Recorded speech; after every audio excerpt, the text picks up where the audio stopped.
to deliver remarks to our graduating class and guests. We invite submissions from all of our graduating students and a committee of faculty and staff from across campus to review those submissions. Without fail, the committee receives entries from remarkable students in all our colleges and are faced with the difficult task of selecting a speaker.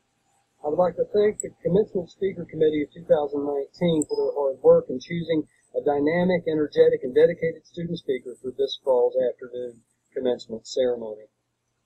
The student selected graduates today with a master's degree in entrepreneurship and has been an exemplary student during her time as one of our distance catamounts.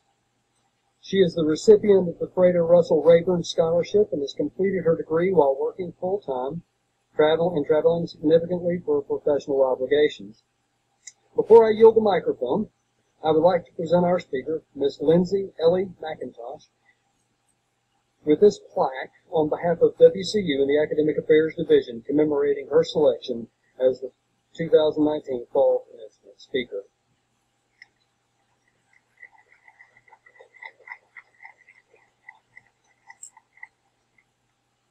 Graduating catamounts, faculty, staff, esteemed family, and friends, please join me in welcoming Ms. Ellie Mcintosh to the podium.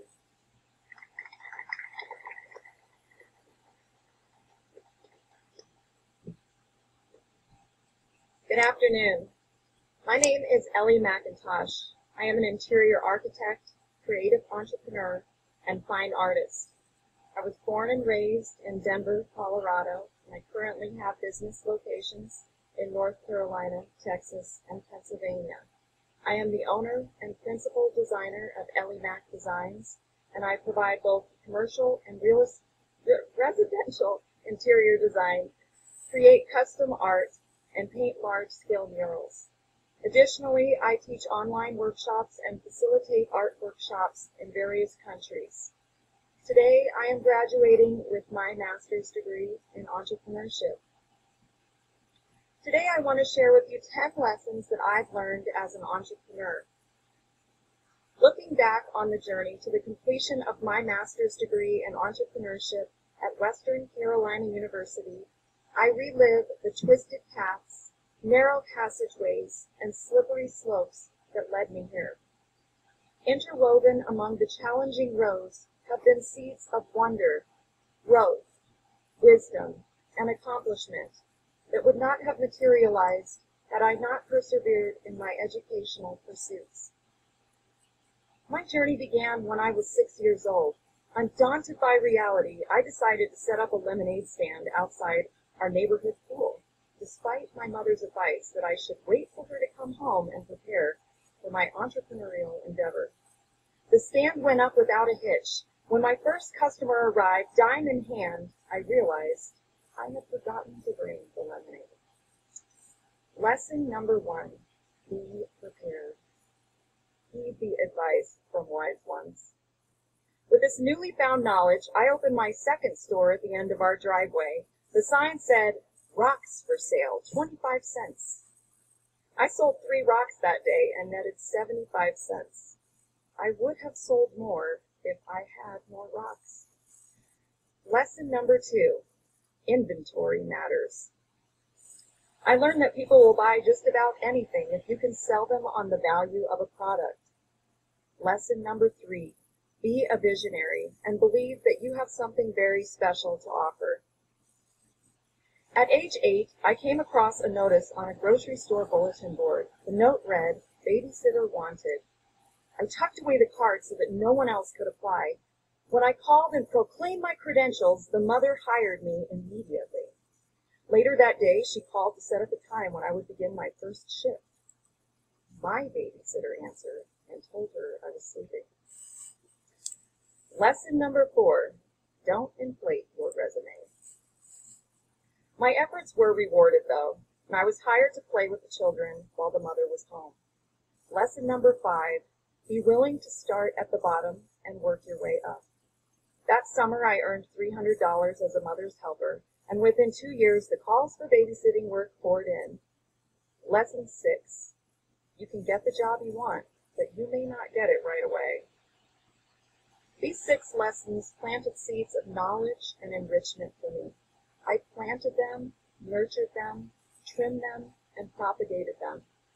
As a result, they have led to extraordinary life experiences, despite numerous setbacks. It took 10 years for me to earn my associate in studio art and my Bachelor of Fine Art in Interior Architecture and Design. Complicating matters was life as a single mother of a very inquisitive little boy named Hunter.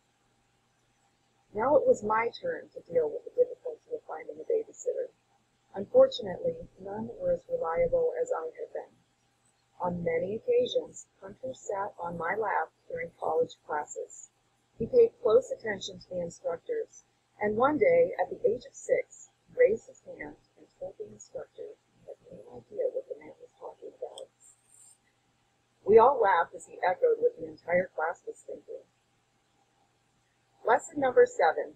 We seldom earn a college degree without the sacrifice of our family members as well.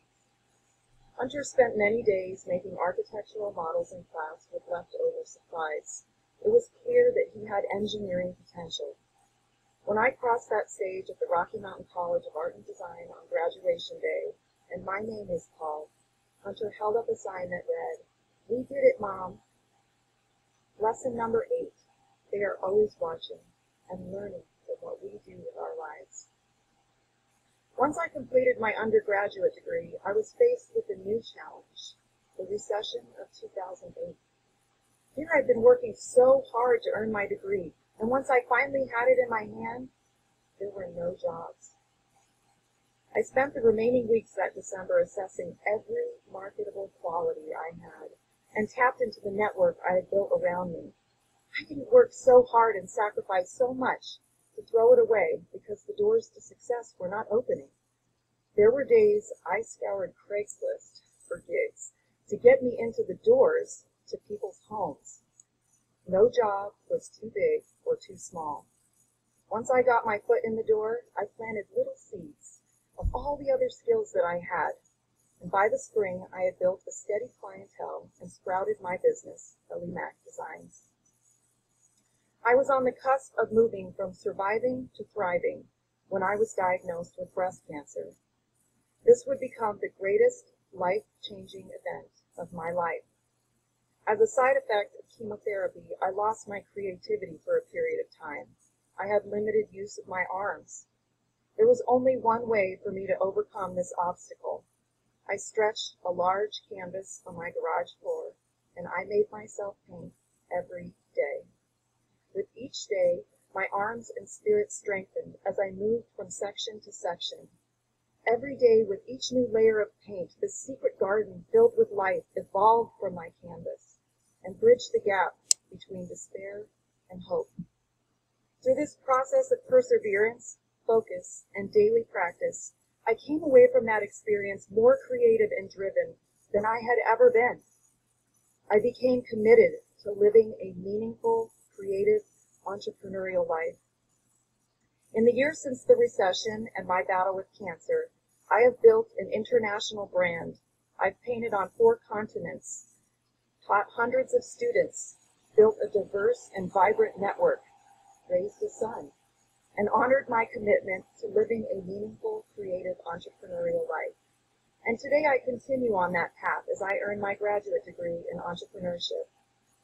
I know there will be many more challenges ahead, yet the humbling experiences of the past have shown me that I have strong, firmly planted roots in the ground and the ability to triumph through the seasons of life.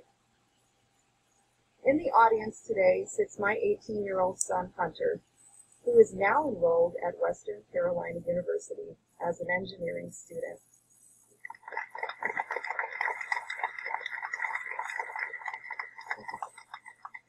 When he graduates, he can brag that he has been studying in college since the age of 6. Years ago, seeds of wonder were planted, nurtured, trimmed, grown, and propagated. They have blossomed into my achievements as I have earned this master's degree in entrepreneurship, and the seeds have sprouted new growth in my son Hunter. Lesson number 9, if you're going to try, go all the way. Believe in yourself. Envision the accomplishment of your dreams. Along the path I have followed my heart, and you should as well. Although seemingly impossible at times, I persevered, and the beautiful plant is now visible for all to see. Lesson number 10. In the words of the great visionary, Peter Pan, dreams do come true, if only we wish hard enough.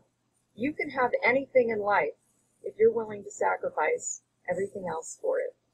Congratulations, graduates. We did it.